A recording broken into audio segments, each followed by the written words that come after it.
everyone, this is Mishima Yuki, and you're listening to Raw Dogs, part of the Greenlit Podcast Network. The Phantom Thieves might be out there stealing hearts, but the Raw Dogs are here to grab your attention.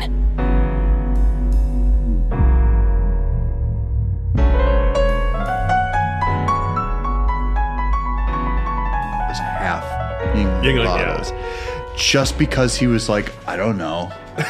I can just drink a lot of them, and it doesn't. Yeah, it's when I'm sitting out on the porch in a Georgia night. It's the only thing that satisfies me while I'm smoking a cigarette. Good Lord! Welcome everyone to another episode of Raw Dogs. This is, I think, Raw Dogs 33. I can double check. We've been cooking along and.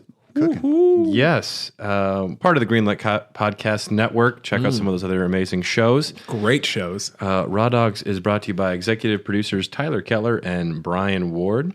And thanks to all of our other amazing Patreon supporters as well. Absolutely. If you have a chance to go write a review anywhere or tell your friends, that's cool as well. But if you really want to make us happy, there is one way that, by and large, makes us happier than anything. And it's what our good friend Ryan Christianick did, and he sent us a shitload of beer. So much beer. Wow. Ryan, we love you. Much wow, right? I mean, we love everybody, but Ryan, more than most. Yeah. A little bit more right now. I'll be honest with you. I had a guy in the shop a couple days ago, and he was talking about how expensive it was to ship things across the country if it's food or beverage. And he was like, I just don't know if I could even get half of this stuff across the border legally. And I said, actually, I'm on a podcast, and this guy fucking sent us a shitload of beer. Just ship it from Texas. Yeah. They do not give a fuck. Well, I don't see a problem. So, hey, yeah. Honestly, man, thank you. This is really nice of you. I'm still impressed by this because I don't do nice things for people a lot. So from Ryan, we're going to be drinking some beer from Equal Parts Brewing. We have 3 different ones we're going to share today. Before I say what beer and we're going to drink first, I'm, of course, Brad. I'm one of the usual raw dogs here. And Dylan, what is a raw dog? Raw dogs, they're a little more intelligent, I would say. More intelligent than your average breed of dogcaster. They kind of go a little further into subjects. They stuff that their brains are bigger. Like there's more things going on. We don't have to be as relevant news wise, so we can just talk about whatever we want and just kind of go on tangents. That's true. Wait, you don't? Why am I here? This is crazy. Tom, we checked you out of the old folks' home for this Atari episode today. Wow. Yeah, I remember back in the day, me and Nolan used to go to school together in one-room schoolhouse. I should Photoshop a picture of computer space with you as like in a lab coat behind it. There you go. Yes. Yeah, the Matrix. Yeah.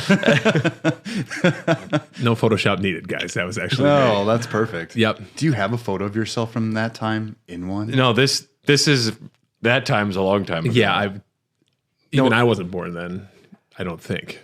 Computer space, Oh, I thought you were talking about the Matrix. No, not in the Matrix. Tom was actually there for the very first video game, was the joke. Yes. I thought it was called Space Wars. Never mind. Yeah. Well, there's 2 versions. There was the original one, and then there was the one that, the topic of the episode, Nolan Bushnell, that he took the idea and slapped it in a box and put a quarter grabber on it, and he was cutting edge in many ways. But before we get into that, what was your name again? Hi, my name's Tom. And I'm an idiot. And no, Tom is not as old as we say. He's slightly older than us. He looks better than us, though. That's not true. Guys, you guys are, I don't look good. Yeah, you're doing it fine. Days. I'm not looking good. It's okay. You can compared to some people, you're doing good. Yeah. Yeah, I mean, like crackheads, sure. Cupheads. You got that. Cuphead looks great. He's a great design. The decomposing bodies at the body farm. Yeah, but they donated their bodies to science. Oh, snap. They're a little more pure. Yeah. No, happy to be here. Happy to talk some good historical goodness and Lee B. Bush. And talk about animatronic bands and things. I got a lot of things to say. Your band should cover Chuck E. Cheese at some point. Oh, yes. We should, actually. Hey, and you could all just like move like that the whole time. Yeah. One poor bastard, like in the audience, is the other one is like, yeah, man. That was my jam. Now hold on. Play some skee ball, motherfuckers. With the number of Chuck E. Cheese restaurants there were at some point, there is probably a lot of animatronic band members just sitting around doing nothing. Oh, sure. Being repurposed into Disney rides or Six Flags rides. Well, there are like the Three Crow Ladies. Those ones were interesting. Like they were backup singers. Very strange. Yeah. And Jasper T. Jowls, he plays like the banjo. So this will be my one and only mention of this, but I think I've mentioned this before on other podcasts. This documentary on Netflix, or used to be on Netflix, called The Rock-afire Explosion. I don't know if you guys have watched this. No. It is so fascinating, and it might be one of the most depressing documentaries that I've ever watched. Is it about the fandom? Because mostly? it's about the fandom. Yeah. And one of the people they follow around is this guy who just has this incredible just lust for Rock-afire Explosion. They're like his only friends. And he has a whole setup in his back.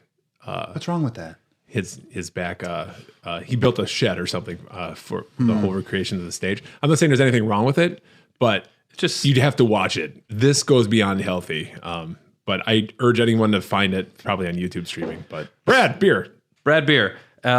Yes. So this is from Equal Parts Brewing out of Houston, Texas. Thank you to Ryan. This is a German-style Pilsner. It's called Lager Beer, and it's got a beautiful, Great Gatsby-esque looking can, I would say.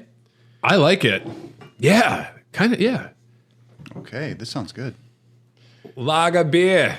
She drinks some whiskey drinks. She drinks a Lager Beer. Boom. Cheers, boys. Cheers, boys. Yes. Thank you, Ryan. I'm excited to talk about Nolan. By the way, that is the topic of this episode. It's Nolan Bushnell. I've wanted to do like a series for a while. I've been trying to find a good time to do this for maybe like 3 or 4 months, where I want to do like a spotlight series on some of the biggest names in the video game industry. There will, of course, be a Shigeru episode. I guess we kind of did that with our second one where we talked about Kojima. I also think, though, that Shigeru has a better propaganda machine just based on his clout as a businessman. Like Nolan has had a lot of troubles, and he's also been kind of a straightforward, take no shit hippie. So he is a fascinating businessman who is so Nolan Bushnell, and if you didn't know, creator of Atari, creator of Chuck E. Cheese. He's the reason that we have Pong, the not like the original table tennis Ralph Baer game, but Pong as a home console was created by Atari and by Bushnell. And computer space, like the first computer video arcade, because coin-op was very big back then as well, but Bushnell is the reason arcades had a major blow up. He's the reason that kids can go someplace to be a kid. Yeah. He's the reason video arcades pretty much exist. He's kind of the root of that family tree. I mean, bringing kids into it too. That seems to be the through line of everything I've read and researched. Is literally this guy. He saw what arcades were as kind of like these dubious kind of like hangouts where all the fucking mess up kids would go to smoke and play. God, who the hell knows what they were playing back then? Well, I mean, this is fascinating. So, mad props to Stephen Kent's book, The Ultimate History of Video Games. I've read this thing cover to cover probably 3 times now. It's great. I'm guessing you've read this before, Tom. The physical version once, listened to the audiobook twice. Ooh, is it Stephen Kent that reads the audiobook? I wonder. No, it's not. It's all in the voice of Shang Tsung. It's all. It's a 3DO guy. It's a 3DO skull. and then Pong happened in computer space and Stephen Russell. No, if you like video games, everyone should have a copy of this. It's a great read. It's a great listen too. It almost reads like a textbook for school, a college textbook. I remember getting this. I was probably a junior or senior in high school and being blown away because it starts off. The first chapter is about like bagatelle, yes, and the precursors to pinball, and so kind of the feel of arcades. They didn't really have arcades, but they had bars. And back then, pinball machines were illegal in many cities because it was considered a form of gambling. Yep. They didn't have flippers. Yeah. The original ones, yeah. You just had the what do you call that? The plunger. The plunger. Yep. So it's like a pseudo pachinko. Yeah. Yeah, back then. So there wasn't a lot of coin op things going on. And yeah, that's kind of the climate of what's going on when this all starts up. Nolan Bushnell, he born in Utah, raised Mormon. 1943 was when he was born. Champion debater, studied philosophy. Always kind of a shithead in a fun way. I read that as a teenager, he would attach electric lights on a kite and fooled neighbors into thinking they were seeing UFOs. Yeah. Oh, you, Nolan. Oh, rapscallion. And he worked at an amusement park, at Lagoon Amusement Park, for many years while attending college. Mm-hmm. And if you were going to be selling yourself and pushing ideas out there, you got to convince someone it makes sense to try and hit the balloon or make the little ball in the milk jug. Yes, that's where he originally got his kind of just on-the-job education of the economics of carnival working and like Midway and how a Midway works. If you were a Mormon, I know his father died when he was quite young. Yeah. And I think he really, like, this is the definition of someone who became highly constructive with their pain and grief. I think that's one thing you can really put on him. His dad still had construction jobs that were unfinished, and Nolan, as a teenager, finished them and led the charge there. Yeah. And he became like the breadwinner for his family pretty young. He is a talker. He knows how to draw people in. Oh, yeah. And, some people are the idea people. You have your Wozniaks and you have your Jobs. And we'll talk about them a little bit later too. But Bushnell... Jobs. Yeah, Bushnell is really good at seeing where the trends are going and grabbing onto it and making a shitload of money off it and making it popular. Yeah. He definitely is... He liked to get high off of his own supply when it came to in a couple of ways. in a couple of ways. But when it came to promotion, his projects, you hear a lot of people say like he was the only executive I've ever seen who legitimately was 100% like believed in his product, or when he was selling you, like he was just absolutely giddy, And it seems like he was quite honest about what he had. It was never too much of a swindle. Sometimes, there's some swindling. Yeah, but in light of those he things, believed it. We'll talk about some swindling. Even if it But was a especially- swindle, he had conviction behind it. Oh yeah, but he even through that though, there's some level of like even later on, even in retrospect, he's got a good mind for what he was, and like through his failures, he really did learn a lot. It's even the story of when he made Chuck E. Cheese. He said like, well, the pizza doesn't have to be fucking good. The pizza is the least important part here. Right. He's like, kids like cheese pizza. Like they'll eat crap. shit. They'll eat a hot dog boiled in water. Like, and I think he knew that at the time too. And I don't think he was trying to like really weasel people out of their money. Like, let's be honest. A parent bringing a child to Chuck E. Cheese kind of already knows what they're getting. Even in those times, they had to be like, well, this is a children's entertainment place. It's not like it's going to be fine cuisine. Right. But before we get to Chuck E. Cheese, let's talk about... Sorry, it's my obsession right now. The beginning of video games as an industry, there are two major figures that kind of happened before Bushnell that really get things going. Steve Russell, this dude doesn't get enough credit. He was a student at the Massachusetts Institute of Technology and created the prototype for Space War, ! In 1961. Yeah. 2-player game. And it's kind of asteroids. And you played on that funky little circle screen. Oscilloscope. The oscilloscope. I believe, yeah. Yeah, it was, I think, the first time anyone had been able to manipulate like a movable image on a screen, or at least definitely one of the first times, if not the first time. And these are just college kids that found access to one of the computers that was like, we can get into it late at night and no one stops us. We can do whatever we want. And It's like a hobby. There's project. Just like they go crazy because they finally get access. Like the first time a kid gets access to a Nintendo, just like try and get him away from it. So this is going on at Massachusetts Institute of Technology, and it was on the PDP-1, I want to say was the computer. And there was a number of these computers around the country. So this program made its way to a few different spots over the years. And of course, Nolan, while he was in college, did play a version of this.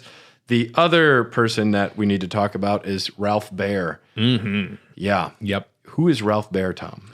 Ralph Baer is who I consider to be the father of video games. At least he was prolific inventor.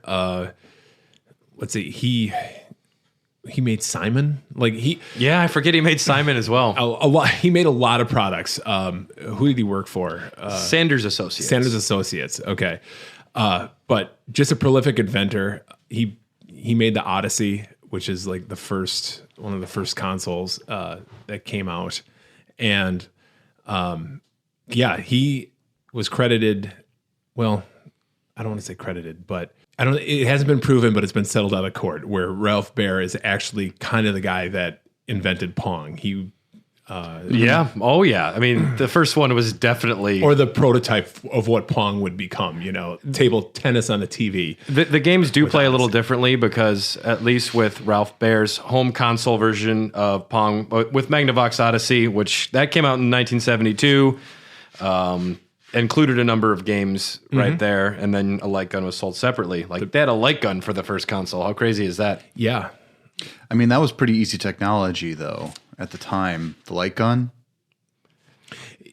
A lot of electromechanical arcade games, were all light gun based. Yeah. In retrospect, it probably doesn't look that crazy, but for the very first one, I know that was at least a selling point to a few people when he was trying to sell the console. I don't like it. You just got a gun.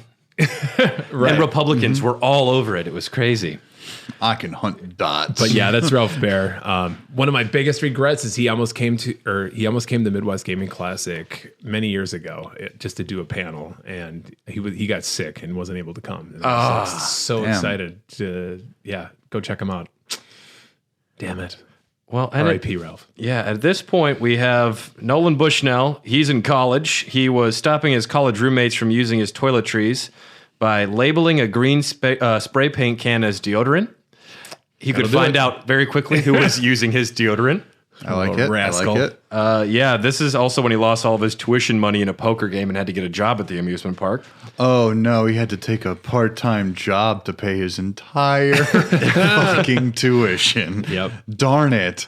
I don't know how much college cost back then, but it wasn't like today.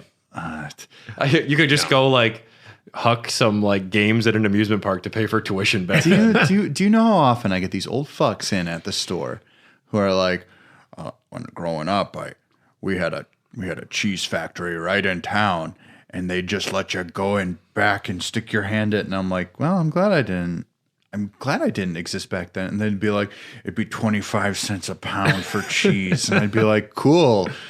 I guess inflation really doesn't work. Right. We had a Nintendo called the Magnavox. Yes. It was a real odyssey. So Bushnell, coming out of college after he did play, he was kind of obsessed with the Space War game. So he could kind of see where trends were going. Him and his buddy Ted Dabney form a company called Syzygy. Yes. Which was designed to be hard to pronounce. Seems counterintuitive. Also, if I don't play Scrabble, but if anyone asks me for a good Scrabble word, my first go-to is Syzygy. What does Syzygy mean? Do not attempt this word while drinking. Syzygy is the line. It's the planetary lineup of the sun, moon, and the Earth. Right. So it's like a solar eclipse is a Syzygy of all the. That's interesting. bodies. I learned something new today. Boom. You did it. I probably totally wrong about that, but it does mean the lining up of. You know what? I got the Okay, idea, good. so I think we're all right. See, So the old man taught you something today. Bushnell and his colleague Dabney, their whole goal was to produce a clone of Space War. And they spent a couple years. He moved his 2-year-old out of her bedroom into the living room so he could use her room as an office to make computer space. As you do. It's like a permanent sleepover. It's great. Yeah. There's a TV in the living room. You want to go in there? Yeah. Very quickly, he is taking somebody else's idea, finding a way to make it marketable and mass produce it. Syzygy worked on this for a while. I liked the note that the prototype used an empty paint thinner can for a coin catcher. This is very skunkworks. What was it endeavor. triggered by weight then? Like if it felt like a quarter hit inside. It probably hit a trigger on the way down, and then it just caught it. Yeah, it just collected. That makes sense. That's what collected. I don't know why I made it like a Rube Goldberg machine in my No, mind it's all right. for that. I Like, thought about I thought about the same thing. dun. I'm like, I wonder how the first thing that went through my mind is like, how did they make the coin mechanism? Because they wanted to make Space War and monetize it. Like, hey, people will, maybe pay a quarter like an amusement game to play this with their friends or something. So I was very surprised to learn they had to invent all this shit. Well, the amount of money that people were able to make just from coin-op machines. Yeah. It makes me seriously like I want to invest in buying an arcade machine. Just telling the guys at the brewery, like, is it okay if I put a machine in here if I agree to fix it, and you guys can get 10% of the quarters? And also maybe you pay for like a little bit of electricity. Yeah. Yeah, like I think that would pay itself off very quick, and the guys probably wouldn't give a fuck. But That's what arcade distributors What do. would you put in? Oh God, it couldn't be pinball because you wouldn't want anything too loud. The bartenders would get annoyed. Yeah. I don't know, something simple. Heck, just Donkey Kong. Like I don't know, find an arcade game that wouldn't cost too much and would be able to draw people in. There were a ton of Simpsons ones that are refurbished now. Dance Dance Revolution. Oh, God no, Jesus! that's like just sweaty people coming up. I need a beer. Not to mention that's also just a lawsuit waiting to happen. Someone's going to crack their head on the what you're screen. drinking. Yes, exactly. Perfect. Ooh. Yeah. So they made an agreement with Nutting Associates, a maker of coin-op, trivia, and shooting games, to make a fiberglass cabinet. It was very sleek and sexy. I'm sure you've seen the picture, Tom. I have. Does it make you want to play it? Is it that weird orange one? It's like It looks very 70s. yeah, very 70s, very sleek. But it also cool. Like, I mean, Kinda looks like cool. I've never seen The one in late the 90s wild. Apple products. Yep. It kind of does, yeah. Yeah, a little bit. Yeah, like the monitor shape, iMac, you know? Yeah, a little bit. Have you ever seen one in the wild? No, I have not. I've seen an old Pong, which had a similar Are you talking about like the arcade Pong? arcade Pong, like one of the OG like arcade Pongs. I feel like the Midwest Gaming Classic had maybe an arcade Pong. I don't know. That's where I'm thinking maybe I saw it because I don't know where else I would have seen something like that. Yeah, it's something about early arcade games. It's much easier to make a 2-player game because you don't want to have to like do the extra programming to The have AI. Yeah. And so I mean that's why they're so good for bars too. Like they put the prototype into a bar which is close to like a college campus where a bunch of nerds hung out. Stanford, yeah. And I mean, of course, like it was tough. Like Computer Space and Space War, these games are not for. I couldn't just take my fiance in and be like, Carly, play this. There's a large level of like a learning curve to it. Yeah, and that was to the detriment of this game. I think it had like a binder attached to it with the instructions, so it wasn't a pick up and play. Third deal. chapter of physics. Yeah, Because there was that level of engineering going on inside of their clingety clangety there. Wowee. Though the game was a failure, Computer Space, even though sales exceeded, I guess, 3 million, the game was a commercial failure partially because it needed so many instructions and people just didn't understand, like most parents. they just don't. So, 1972, Bushnell and Dabney learned that the name Syzygy was in use by a candle company owned by a hippie commune and also a roofing company. Okay. Yeah. Fuck. So, what are we going to call ourselves before I force you out of the company, Ted? And they were playing the game Go, which I've never played the game Go, but I've played it twice and I found it very confusing. You've got little black circles and you got little white circles, but it's not like checkers because you're not on a weird Othello, grid. right? It's not Othello at all. No. Yeah. Go is a Japanese game. yes. And the word for check is Atari. Essentially, if you were to convert it Atari. to chess terms, it would be check. And they thought that would be a great name for their little company. I learned that from an anime in the 2000s. Are you kidding? It's called Hikaru no Go, and it's about a Go player who's haunted by an ancient spirit of a champion Go player from the 1800s. That sounds really great. And I want to watch it. Don't. It's really for children. Okay. Brad's pouring beer right now, and I don't know. We didn't really say what we thought about the last beer, and I really dug it. The lager beer. Yes, so, I agree. Clean, crisp Ryan. Pilsner. Delicious. Ryan, you're 1-0 right now. And equal parts as well, because that is our featured one. Because I imagine this must be one of your favorites, Ryan, because you gave us 3 cans from this brewery, which is more than any other one. This is a black lager. So it's... Really? Yes, These which are is a fantastic style of beer. It's called Dot Matrix, kind of like the computer space Tom used to be in. The Matrix. Huh? Oh, remember Print Shop? My Dot Matrix printer? Microsoft Word. There is no spoon. God. No. Yeah, let's give it a Let's check it out. Dude, yeah, black lagers. It smells amazing. Definitely a genre of beer that I think is underrepresented, that I love.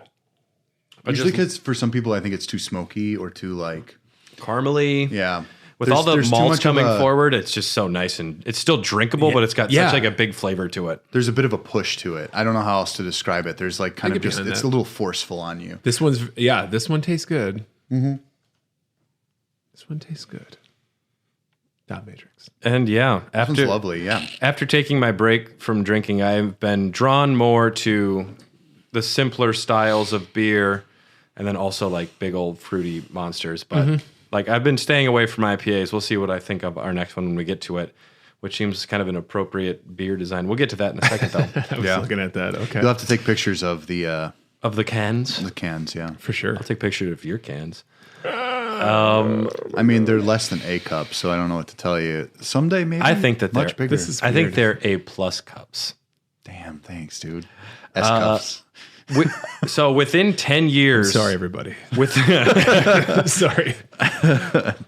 Damn, girl. Speaking of A+, within 10 years, Atari would grow into a $2 billion a year entertainment giant, making it the fastest growing company in U.S. history. Mm-hmm. Bushnell is a young dude. To talk about like the company's growing. Their first hire was the 17-year-old babysitter, Cynthia Villanueva, who was a receptionist that would just make him hold for a while, even though he was ready, just like kind of put on a big show. Like it's tough to get a hold of people around here, and there's 3 people in the company. God damn, that's like the dream, because then you're like hired for life. It's just like, that's my girl. I just want to be like, oh, that's my guy. Like, and I'll be like, hey, you know me, and I'll shrug my shoulders, and then I get paid $100,000 and plus a year. Yeah, you watch the Facebook documentary, and there's like guy number 4. He's like, I'm here too, and I made a shitload of money. It's like, yeah, all I had to do was say yes. But definitely a true startup. I mean, I would have loved to have been around the company around this time. Dude, Tom, you would have gotten into so many cool drugs.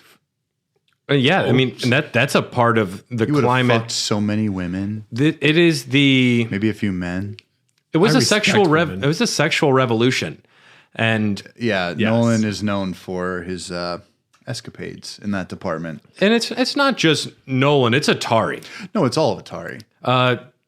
Once they did hit success with they hit success with Pong, and then with the Atari, they had a lot of money, and. Yes, he held meetings in hot tubs. I guess you couldn't walk into the Atari building without just the weed smell everywhere. There was no dress code, and like it was just like the Wild West of good times and 70s culture. It's just thriving. They got the Who on the fucking radio, and you're just like, oh fucking shit! Which band? What a time to be alive! The Who? Oh god, The Who? Sorry.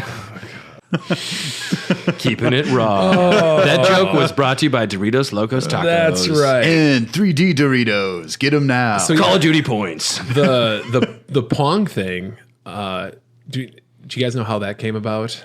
Well, so Bushnell wanted essentially. He told his buddy Al Alcorn. Yep. He's like, I want it so that it looks like the there's like an animation of the paddle hitting a fucking ball, and then it goes just back and forth.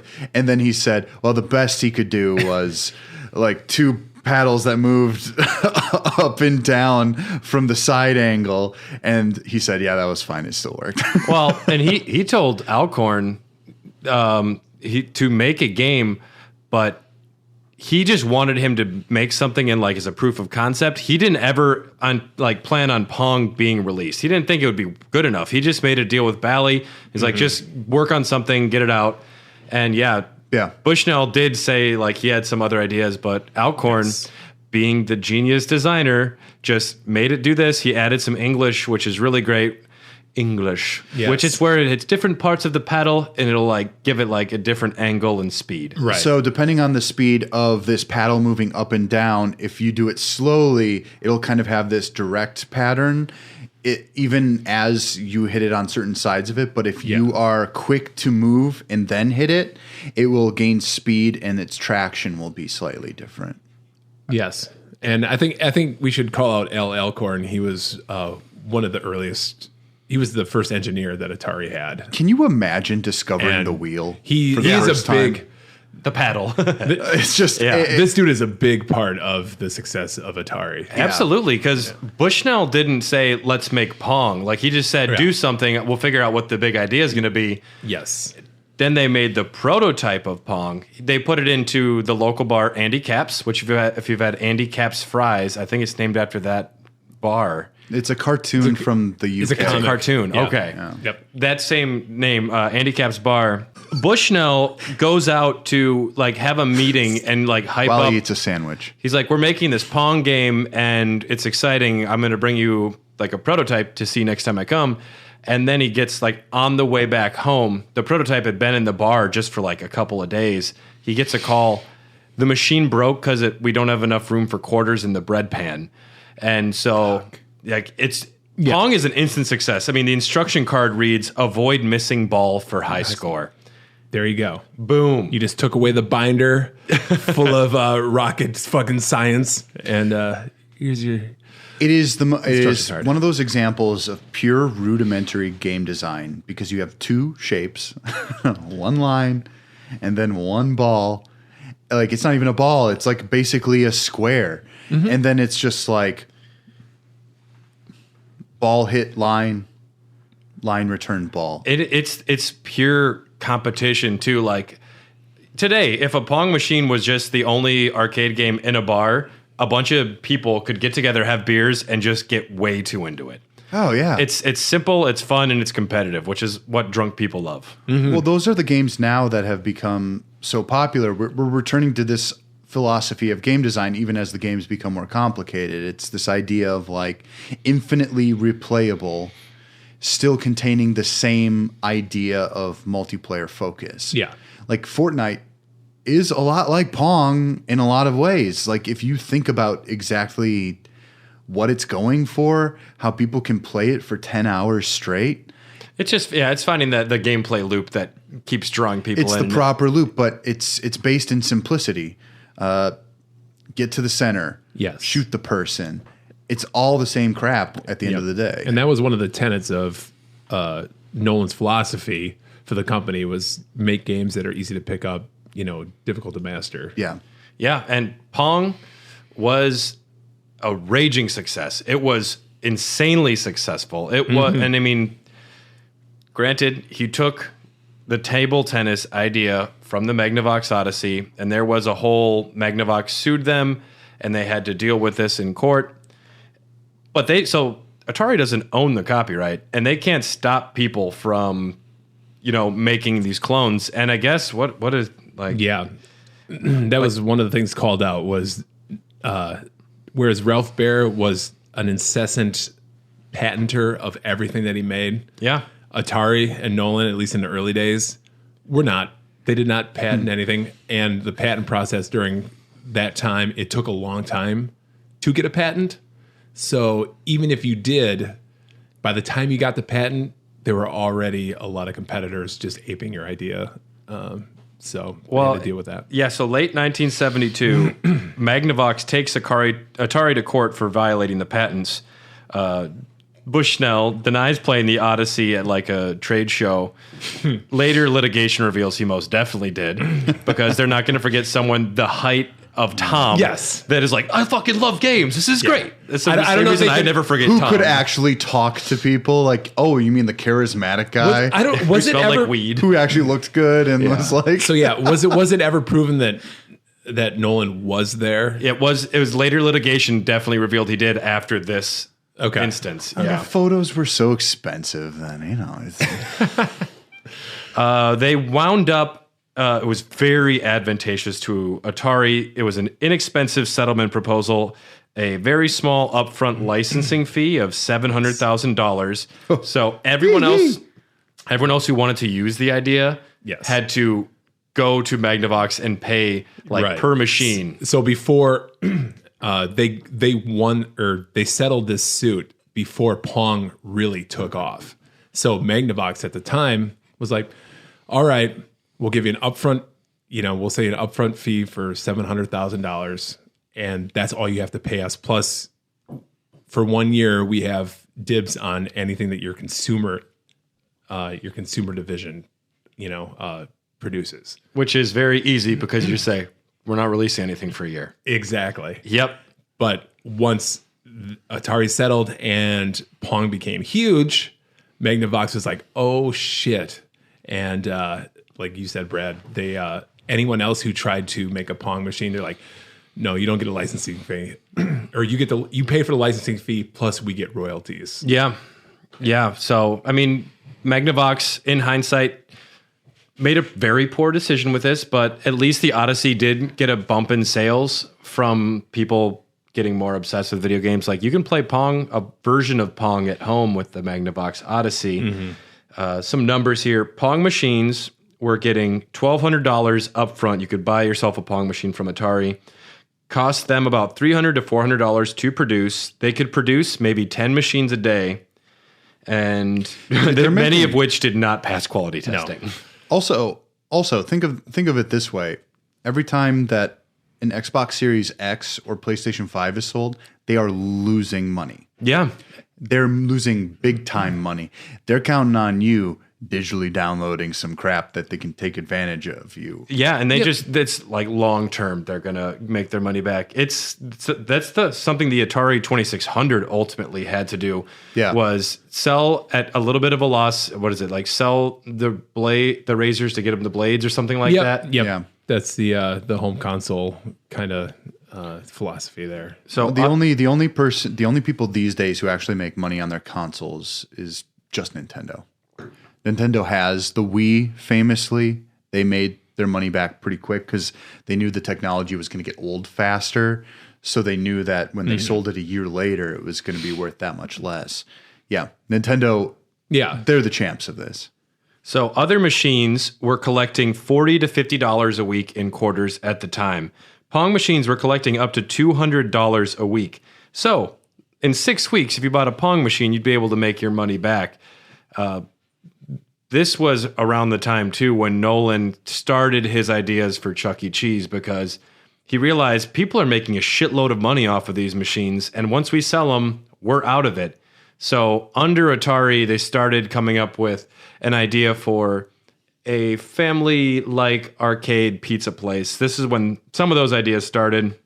By the end of 1973, Atari had fulfilled orders for 2,500 Pong machines. By the end of 1974, they had 8,000. Sadly, there was a shitload of clones, and Atari couldn't do anything about that, really, because what are you going to do? We're using this illegally first.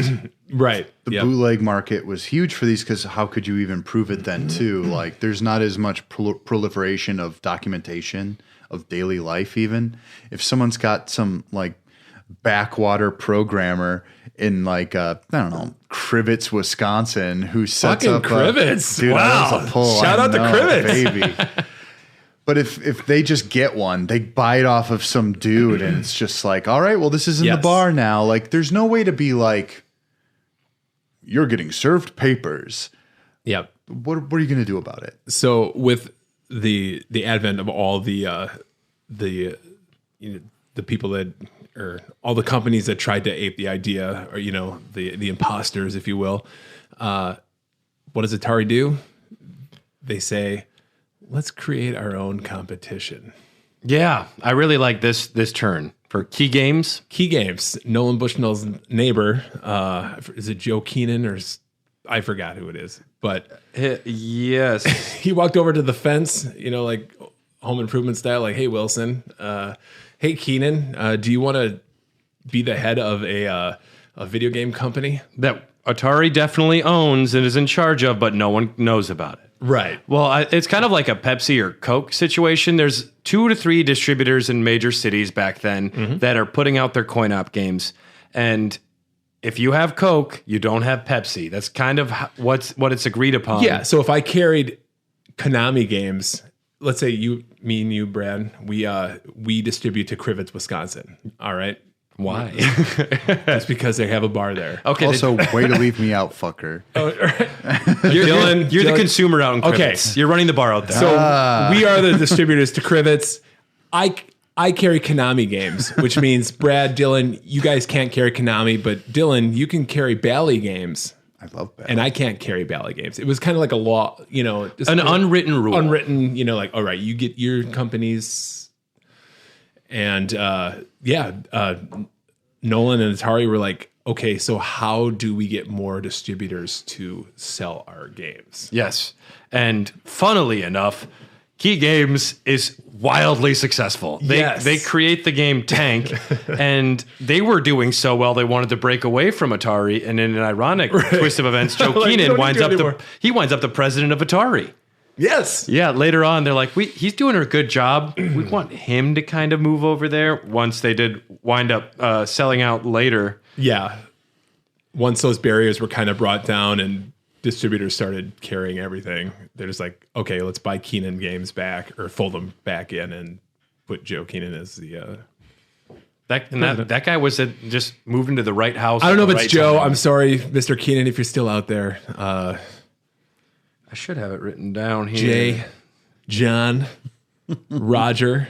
Joe Keenan. It's Joe Keenan. Yeah. Joe. All right. Joe. Motherfucking Joe. And another way that they were trying to keep up with the competition was they were producing Pong variants as fast as they could. There'd be like multi-Pong or quad Pong or like different... Dr. Pong. Dr. Mario. What the fuck Dr. is Dr. Pong? Yeah. There's an episode of... It reminds me of an episode of That 70s Show where Red and Kelso actually modify a Pong machine. Or was it the Atari 2600? Have you guys ever seen that episode? I don't think so, no. It's a B plot, so I guess maybe you wouldn't, but I seem to remember this very well. They said, well, we want the paddles to go faster, and we want the ball to move faster, so they modded it. Oh, nice. Yeah.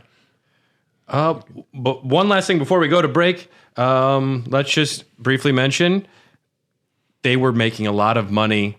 They were all very high. They were having hot tub parties. Yep. There was a lot of sex going on, consensual by everyone's account. Everyone's like, yeah, we just kind of fucked a lot. Free love, baby.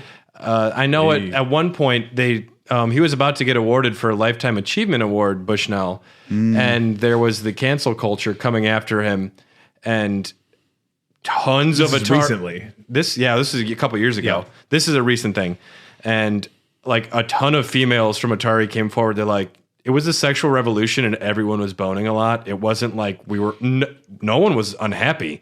Like everyone was just drunk and fucking. Like it was a good time, and everyone's like Everyone at Atari pretty much stands by Nolan. Like he wasn't doing anything that everybody else wasn't doing, and we all enjoyed it. I don't understand this incessant need to go after people because they have a different lifestyle than you. Well, and this is a situation where I think he wasn't doing that much wrong. You look back at No, he wasn't. bands like Led Zeppelin that were doing way like there's some situations where people should Like Stairway to Heaven. Stevie Nicks was getting cocaine blown up her ass because her nose was so blown out from it.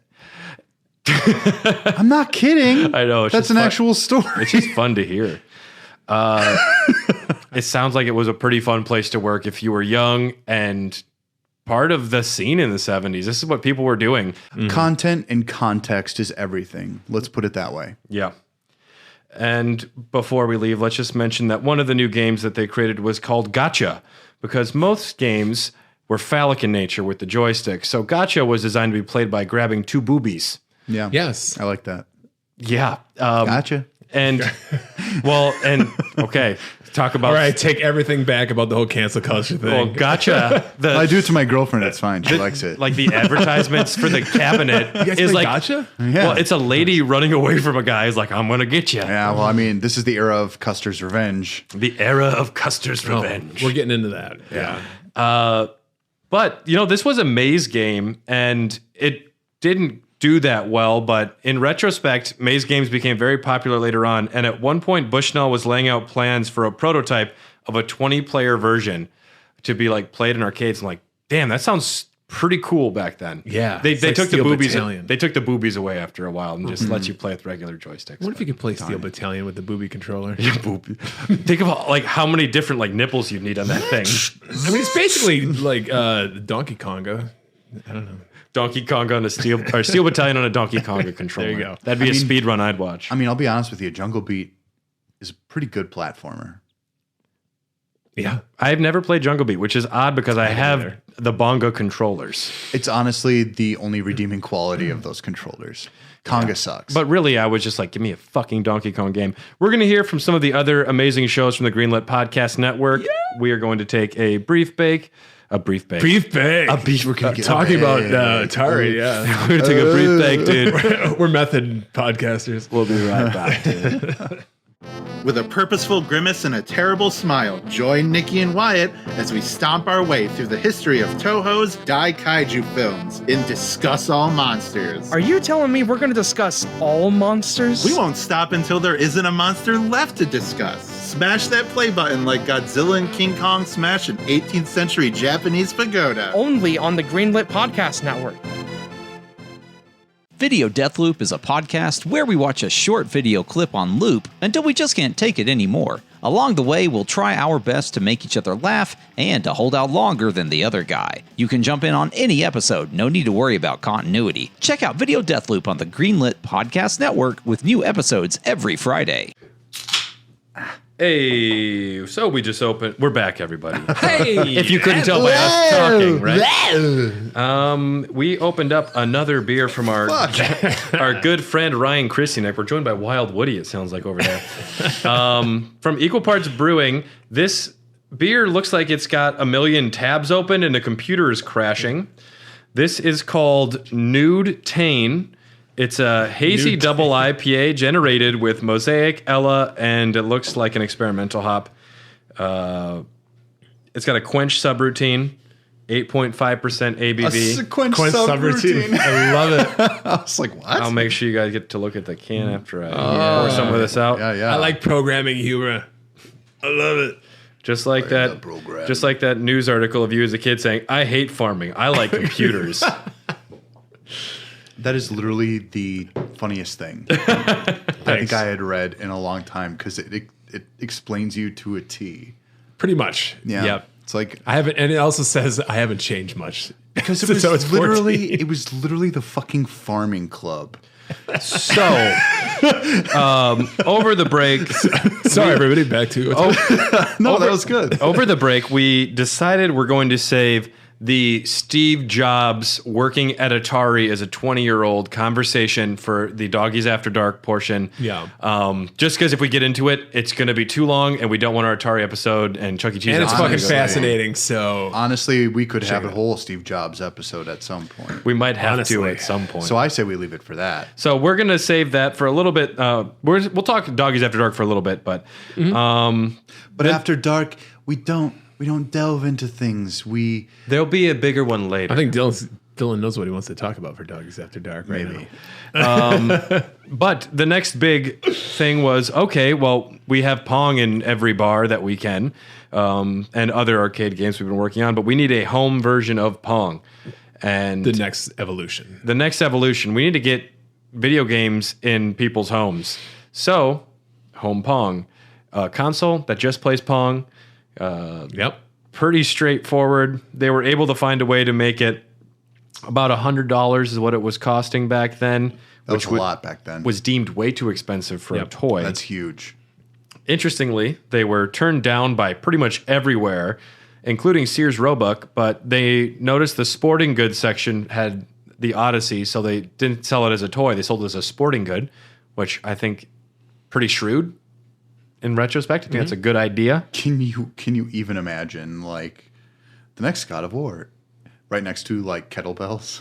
I mean, that's the way it was. Yeah. Yeah. I think it might have been that way when I was a little kid, because that was in the 70s yet. So Yeah, so they were showing it off at Sears Tower, and the home Pong was failing to work because the Sears Tower broadcasts on Channel 3, so the machine wouldn't be able to transmit to Channel 3. Luckily, Al Alcorn was there, opens the machine up, it's like stall for 5-10 minutes. He changed it to go to a different channel on the inside of the machine, so they put it to Channel 4, and it was able to actually work then.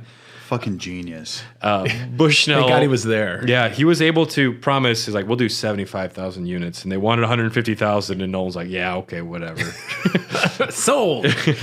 Oh, shit. We gotta make Overpromise, these now. under-deliver, the American way. If you promise me you won't die right now, I'll have sex with you. I promise I will never die.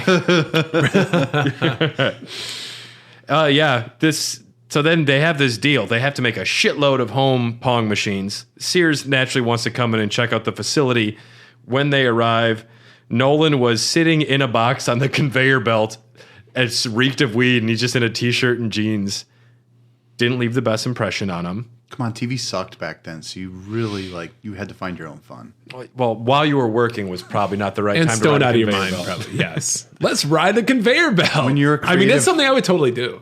Yeah, I mean, they tell you not to ride on pallet jacks in breweries. Dude. Everybody rides on pallet jacks in breweries. I've worked They're in, like horsies. I've worked in some amazing, like, huge warehouses that have these intricate fucking conveyor systems. And, dude, even now, I'm like, I'll see some of these. I'm like, I want to ride that. Oh, yeah. I would ride that. Yeah. So hard. It's still strange that there's just Bushnell, this young dude, leading one of the biggest industries happening in America. He's a regular old PewDiePie or something like that. Ninja? But with talent. He has charisma and... I know. Yeah. That was me making a joke. I was being glib. So that night, they wanted to make it up to Sears and prove to them, we can wear suits. So they all wore suits to a dinner, and then Sears shows up in t-shirts and jeans because they wanted to look cool. Love it. Telling you, make a great scene in the movie. Yeah. Well, yeah. Leonardo DiCaprio, as we were talking during the break, was really wanting to play Bushnell in a documentary. I think after Wolf of Wall Street, he kind of made a movie that kind of covered some of those ideas he wanted to explore. But also then And he he was knows- also Howard Hughes in The Aviator. That's such a good movie, too. Yeah. That movie's okay. His I'm not a huge fan. production company still, I believe, owns at least some of the rights to the movie. Atari releases the home version of Pong in 1975. They sell 150,000 in one season. At this point, there was a merger with Key Games. Joe Keenan becomes president of Atari. Al Alcorn is the VP of Research and Development. Yep. And Bushnell is kind of getting more, not pushed to the side, but there's not official things for him to be doing other than just like be the idea guy and kind of just drop in on people. And from some accounts, this is when people have to start, they call them Nolan attacks. He just shows up and tries to make things better, and they'd come in right after he leaves like, don't do what he said. Which I've definitely worked in places where that is the policy. Whenever the boss shows up, Yep. your actual boss will say, like, whenever, do not listen to anything he says. It's like The Office. Like Steve Carell tries to have an idea and everyone's like, we're just not doing that. We all agree. Yep. Moving forward. That show stresses me the fuck out. Yeah. The Office? Yeah. Because it's also a living nightmare. I don't want to have like jaunty adventures with my fucking coworkers. Get out of here. Now, I've never played an Atari 2600. Have you never? I don't believe I have. I remember you We're saying going that. to change that. Wow, yeah. And I haven't played fuck off, you. And I haven't played the new Atari VCS, which just came out either. Tom, we may have to rejigger some of the wires because my dad knows a little bit about like he knows he's a he's an amateur electrician, let's put it that way. And he actually, because it wouldn't fit into the TV that we had at my grandmother's house, he was able to like split the wires and make it work. Okay. We may have to put it back to the way it was. It might be a fun project. We're going to make you play some of it though, because I think I have around 25 Atari games. Oh, cool. Yeah. Yeah. I got it from a garage sale. I bought it for $5. Yeah. As most people. Paddles. Yes. These are my paddles. 2 Atari games that I have here, despite not having a system. I believe these are Atari games. I think Combat definitely is. Yep. This is Those are 2600. 2600s. Originally, it was called the Atari VCS. Nolan knew to compete and stay relevant, he wanted to include video carts, which the first system to do that was the Fairchild Channel F. Yep. The Odyssey's games were actually hardwired into the console, which is subtle distinction versus what the cartridges were. Actually, everything was self-contained on there. Yeah. Well, that's what made it popular, is because he wanted it to be like a record player, where you buy the thing and then you buy the things that go in the thing. Because you can keep making things rather than have to make whole new Exactly, consoles. because making one of these costs a lot less than making a whole new fucking platform. They realized, though, that in order to produce this console at the scale they wanted to, they would need some capital, and I guess the stock market was in a bleak condition. Yep. So They couldn't go public Is this when they were and rationing? bank on a lot of money. this Is is when when they were rationing gasoline and shit like that? I don't remember this at all. I don't remember that part. This is the mid 70s. I don't think we're quite there yet. No, I know. We're almost in that time frame. Before we didn't talk about this beer. This is the Nude Tane. The computer beer from Equal Parts Brewing. Hazy Double IPA. Yes. You know what? I don't like most hazies. I think they're a little too. They have like a soapy flavor to me. Yeah. But this one is really nice. It's fruitier. Yeah. Yeah. I like the hazy because the hazy kind of masks it being an IPA a little bit for me. You're not a big hop guy, right? No, not really. But I have been trying to train my taste buds a little bit to accept them into my heart, and it's been working a little bit. But yeah, this is really good. Not the best one I've ever had, but it is definitely. You can't beat that fucking the art on the can. My dream is to just make art for beer cans, I think. That is an attainable dream. There's a lot of breweries that would love to feature artwork. And you have a unique style, so. Yeah, I think I could do something. And most like that. breweries would just give you beer and not pay you, so. Right. As long as I get a high enough supply, yeah, of course. I love getting high on the I like supply. drinking while I draw, so. Atari makes the decision. We are selling to Warner Communications.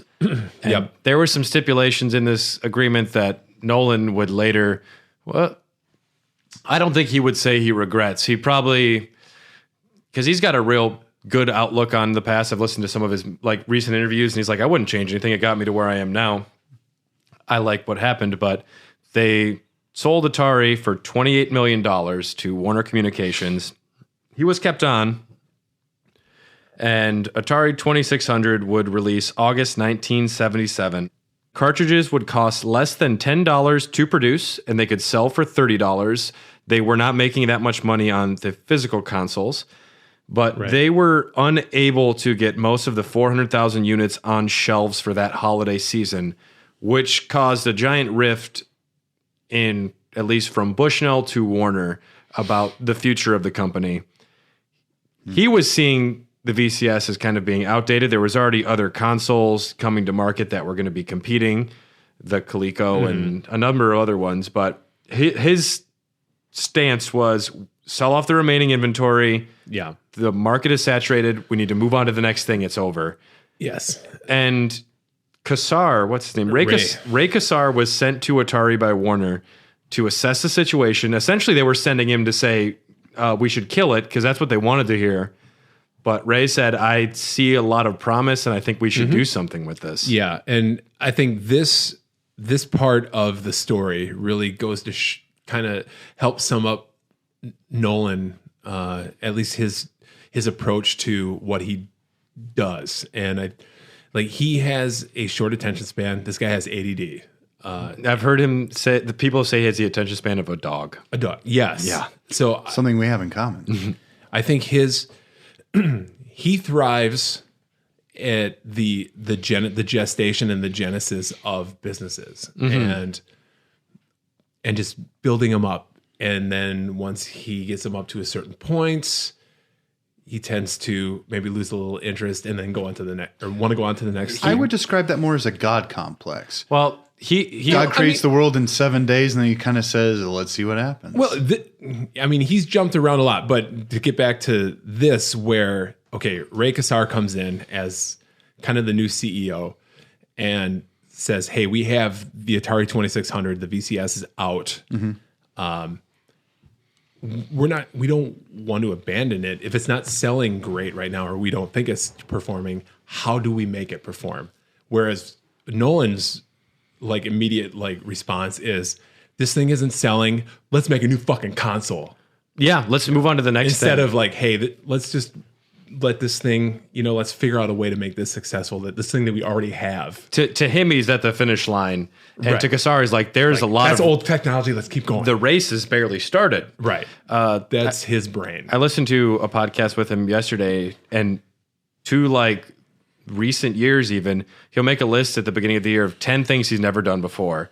And then he'll roll the dice on a random one, and then he'll put his energy into it because he thinks that makes him, that provides happiness doing things you've never done. And it allows you to Mm-hmm. learn and grow and do new things. So that's part of what he wants to do. And he's, it's like a thirst for new, pursuing the new. This guy created the video game arcade industry, not single-handedly, but he was one of the main driving factors.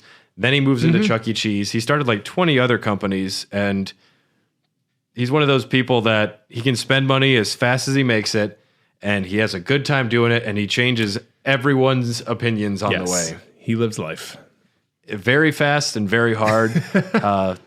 There's a reason I wanted to talk about this guy. He's fucking fascinating. Just listen to him talk in any interview. He's charismatic as fuck. He knows exactly what to say and how to say it. He's very eloquent. And you can tell the dude's a fucking pothead.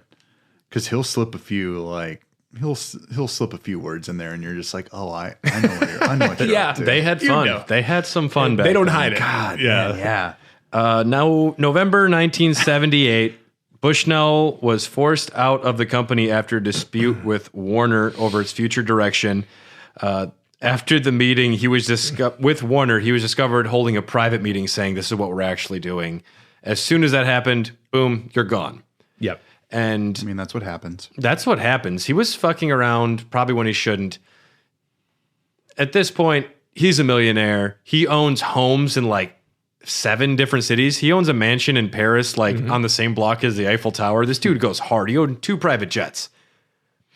Can you even imagine having that much money? I'd probably still live in the same place, and I would probably just look at my bank account every day and go, Well, and he said he was living by the philosophy, I bet I can make it faster than I can spend it. And he's like, that was maybe a mistake. Yeah. you got to save it. And just to briefly mention, Steve Jobs came to him and said, if you give me $50,000, I'll give you 1/3 of Apple stock because we need some funding. Yes. And he said no. We'll talk more about What a Apple mistake. We should say later. that Steve Jobs was an employee at Atari. We have a lot to talk about that. Yes. We'll save that for the after episode for a little bit. But He made So- Pac-Man and everything. he signed a non-compete clause.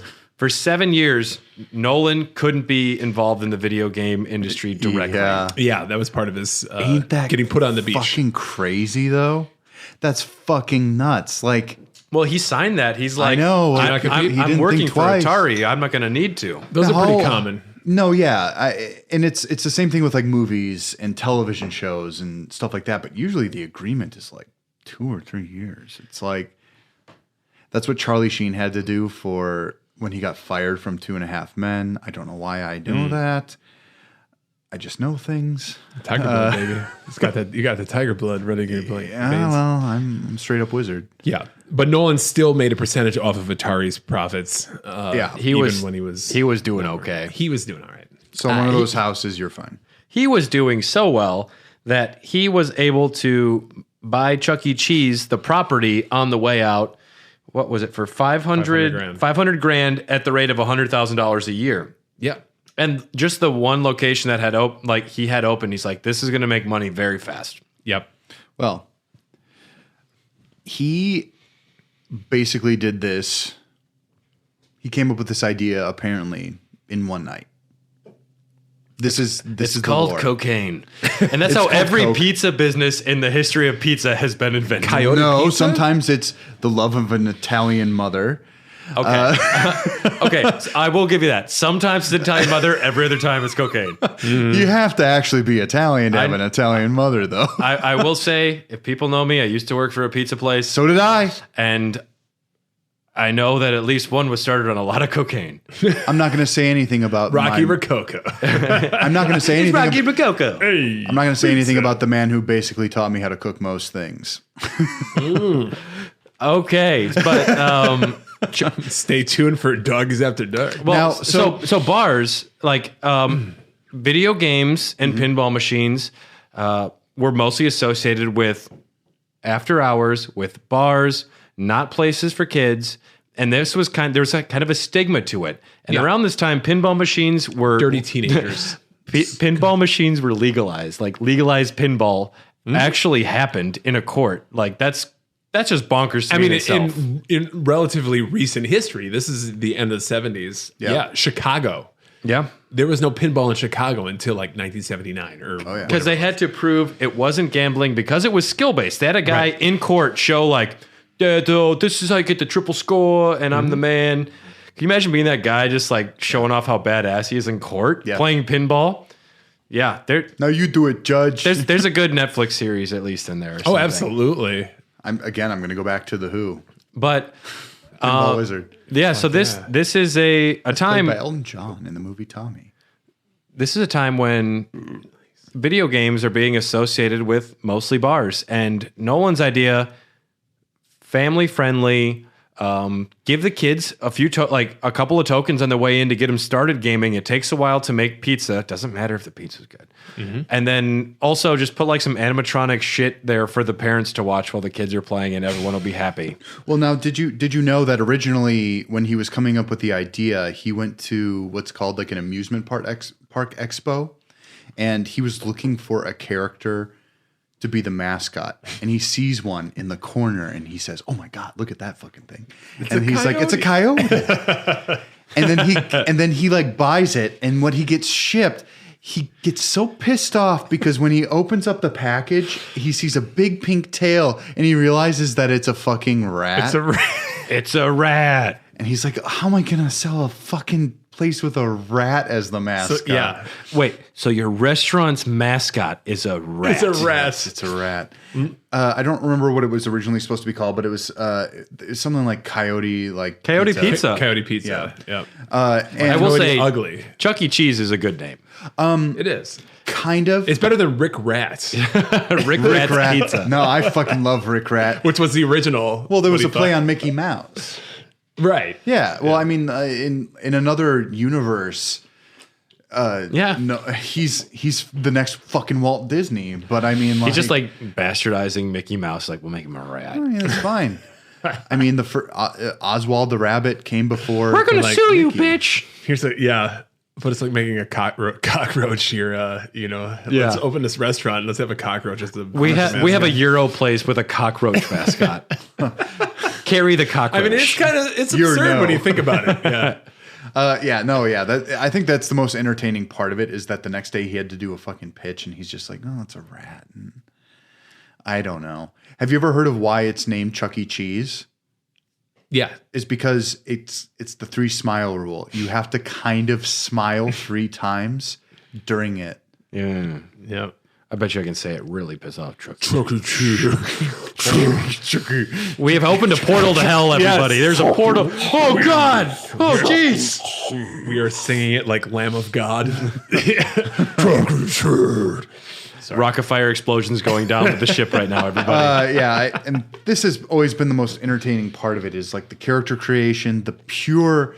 This is the nearing the 80s, which I consider to just be pure capitalism. I view Nolan as somebody who definitely has that side to him, but the other side of him kind of outweighs that a little Sure. bit. Maybe you're right. Yeah, but like you mentioned before, Brad, he opened this, or the arcade portion at least, to give them a way to distribute their games, but also reap the benefits of people playing the games. So maybe you get the games at a discount, plus you make the money. If kids can be happy to have Pong and skee ball and pizza, I'm not. That's for me though. He's also a money guy who wants to own a yacht called Pong because he had a yacht called Pong. It's sick. Yep, and he crashed it into He was trying to show off to Warner Communications and crashed it into a buoy in the San Francisco Bay, and it was a tremendous failure. It sounds like that was a really great night for a movie scene as well. Yes, that'll be in the movie. I have to marvel at the fact that this had never been approached by another person really beforehand. And it had been pseudo tried, but with the backing and the money right away, it was an immediate success. Think about it like this. Like a Chuck E. Cheese location is this place full of a lot of games and a lot of distractions for young children. Early on, you would have a bar for the adults. The early incarnation of Chuck E. Cheese smoked a cigar. Yeah. He was a Joyzy rat. And he was just fucking like mean and snarky. And they all talked out of picture frames, these early animatronics. Yeah, they weren't full-bodied. What I have to say is that what's genius about this is he gamified an entire location by offering tickets and prizes. He made the entire establishment its own game. And there was a mistake that was made. In that Mistakes were made. Well, in that they open up this and then a few other locations, and they are fucking gangbusters right when they open. And they didn't realize they're not going to come 3 times a month. This is every once in a while someone might come there. But you had mentioned, I can't believe that there wasn't another person that did this earlier, but there was a certain bear that came shortly afterwards. And could you tell us a little bit about that bear? The guy from the Rockafire explosion. Because this is a Midwest thing. Maybe you know more about this, Tom. I'm too old for it. No, Shakey's didn't have the Rockafire. Showbiz, thank you. Okay, yeah. I've heard about Showbiz. I've never been to a Showbiz. Well, Showbiz, the guy that was originally going to start... the reason Showbiz exists was because that guy was going to originally be the lead franchisee of Chuck E. Cheese. Oh. And I don't know the exact... I can't remember the exact details, but sure. So he was gonna sign. The deal was almost done. The guy was going to franchise 200 locations, and then at the 11th hour, that guy backed out and said, basically, I could do this myself. I don't need this. He found another animatronics guy, the guy that did the Rockafire explosion, and said, I'm going to start my own company call it Showbiz Pizza. And so they became rivals. I think Bushnell sued. Of course. I mean, that's just the way. Yeah. And he won, so he got to make money off of all of Showbiz as well.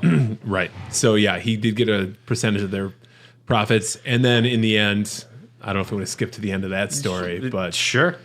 Turns out 1984, Chuck E. Cheese files its first bankruptcy. Which it's filed for many of them. So because they realized it was a flash in the pan thing, because people would come for like birthdays and the kid would outgrow it. Well, we had the crash of video games in the U.S. at least, the crash of video games in '83. So business really dropped off. Showbiz was able to liquidate some of its locations and stay afloat. So they ended up acquiring Chuck E. Cheese. Yeah. And then not soon after that, but around like in the early 90s, then they started basically a reverse merger where Showbiz ended up becoming Chuck E. Cheese again because they lost the Rockafire explosion guy.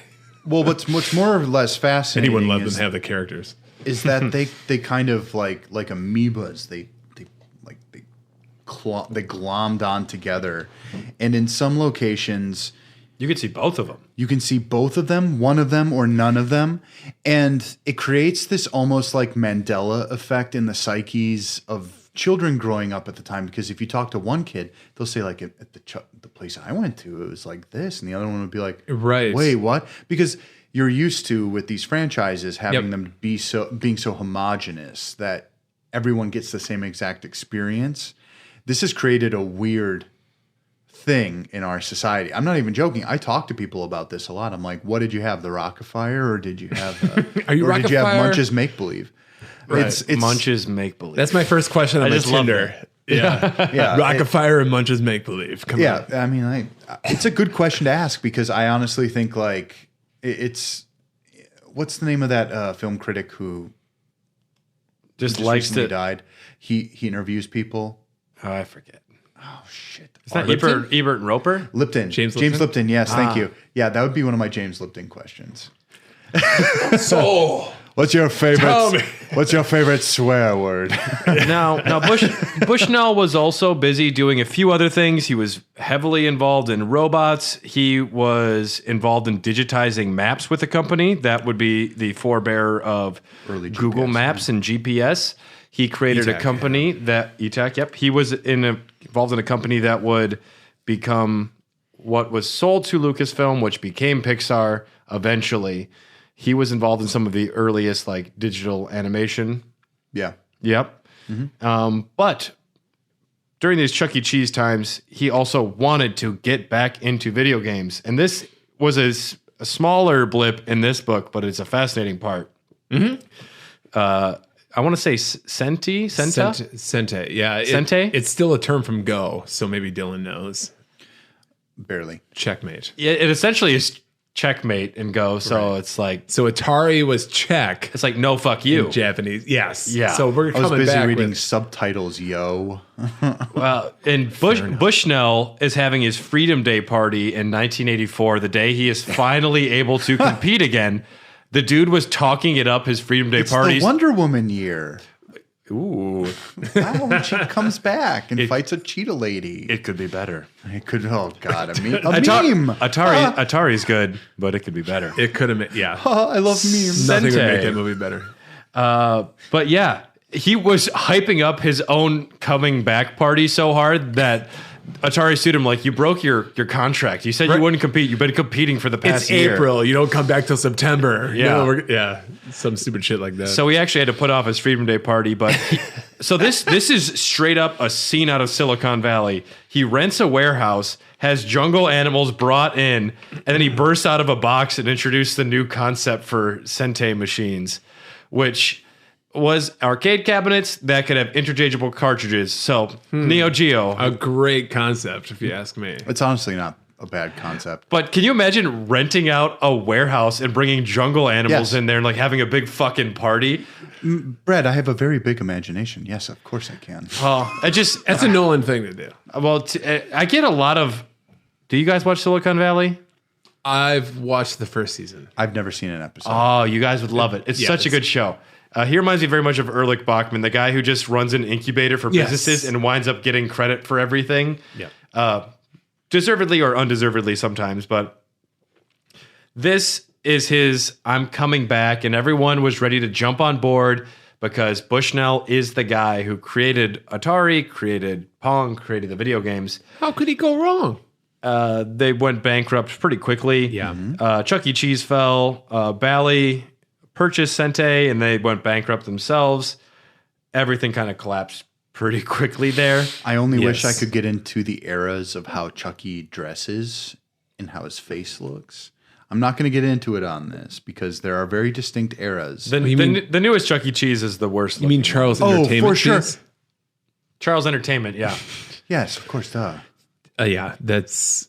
I'm surprised that fucked Chuck up. E. Cheese hasn't been target for the Wall Street bets, because if there's like backing GameStop and AMC, it's like Chuck E. Cheese seems like a prime I'm candidate. looking it up on Robinhood right now. Sorry, I'm still using Robinhood. Well, they. I've got most of my money. I just in it. realized a couple days ago. I did not know that they filed for bankruptcy yet again. They did, yeah. Yeah. There's a really good Company Man YouTube video about it. Bushnell has not been stagnant for a fucking one day. This dude, he's a shark, man. He's got to keep moving. you know those like digital jukeboxes and like touch screen games you'd see in bars? He was involved in one of those first companies, PlayNet and Aristo. Uwink is another company with touchscreen kiosks that he was involved in. Yeah, that was like almost like a Panera Chuck E. Cheese concept. Ooh. When I saw at least when I saw the photos of was it Uwink? Uwink was the entertainment complex and dining experience. Okay. Instead of like having a server, I think you would just order everything from screens and play on the screens while you waited for your sit food. at a table with friends and then play on screens with each other, and then they bring you pizza or some shit. Which it's I can understand the pitch, but it's like if us three go out to a bar and then we just look at a screen the whole time. Yeah. Guys, if we go to a bar, I don't want to talk about video games at all. No. Ever. No. Honestly, I want to play solitaire 3-player. Right. I don't mind playing. I don't mind playing games with you guys at a bar, but I don't want to discuss video games. Let's be absolutely clear. Because they're dumb. That's business. That's business. Well, I mean, That's if it comes up in natural conversation and everyone's into it, yes. But I don't want anyone to force being like, "Hey, did you guys play the latest update on blah blah blah?"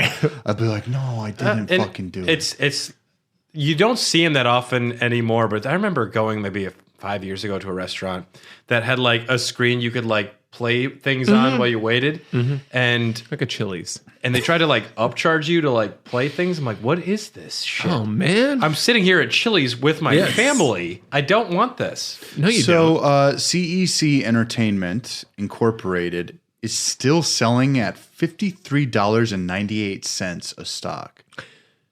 That's crazy. What does it look like for the past year?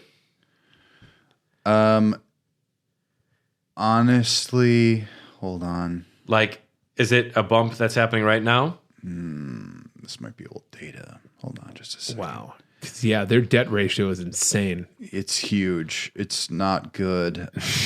Bushnell started working for Atari again in 2010. He joined the company's board of directors.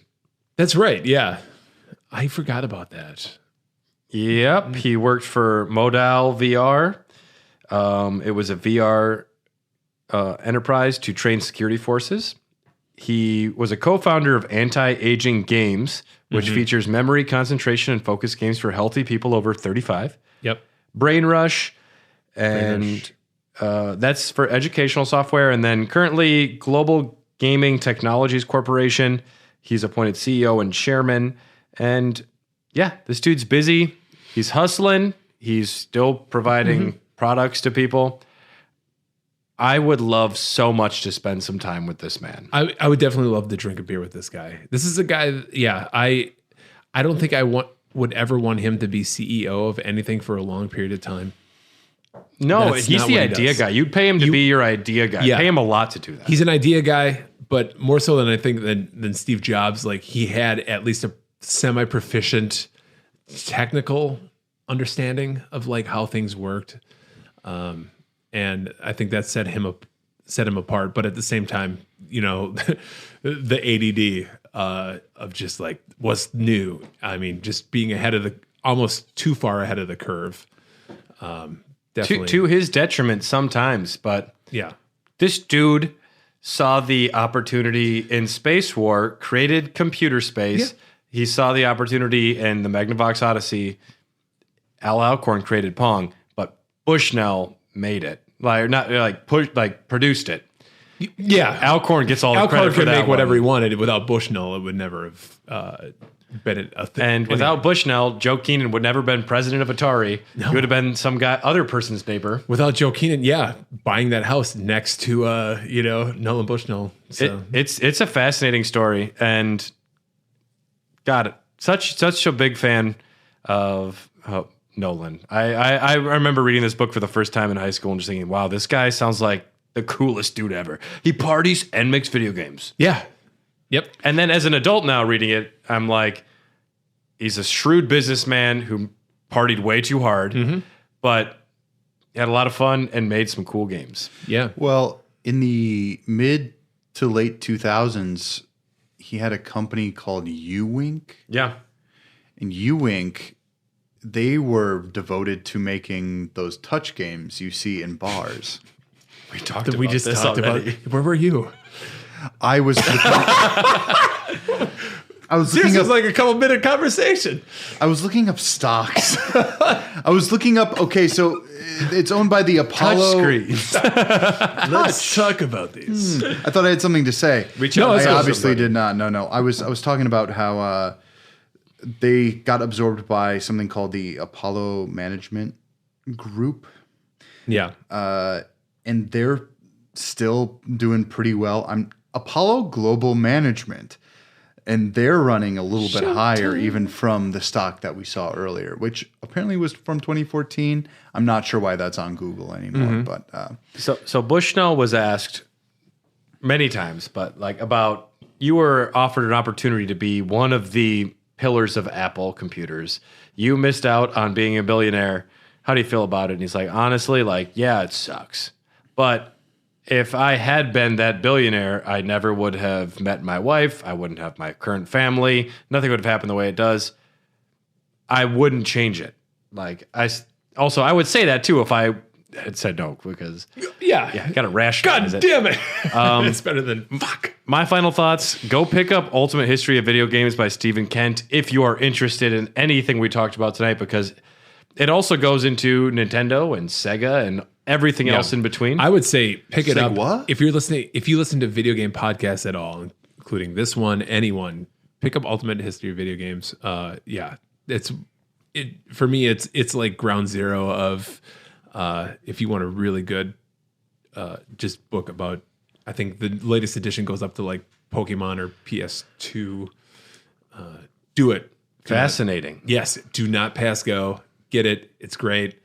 The only thing I have to say about it is I wish they would give it a little more reverence, because if you get the physical edition, that fucking cover just looks so dumb. This needs to be it like looks a leather-bound fucking A collector's compendium. edition. And there's not enough pictures. There's barely any pictures. Yeah. And I would love 1 million pictures. A lot of Because yeah. they'll even talk about specific articles that affected Atari, where it's a picture of Bushnell in a hot tub, and it pisses ex-wife off so much she refused to do an agreement. I'm like, that picture seems important. Let me see it. Exactly. So what I'm saying is, as reading Rainbow taught me, never judge a book by its cover. Yeah, because it is a garbage cover. It's horrible. also I do that constantly, and I'm only rewarded for it. So Good. See, you game the system. because I judge a lot of things by its cover.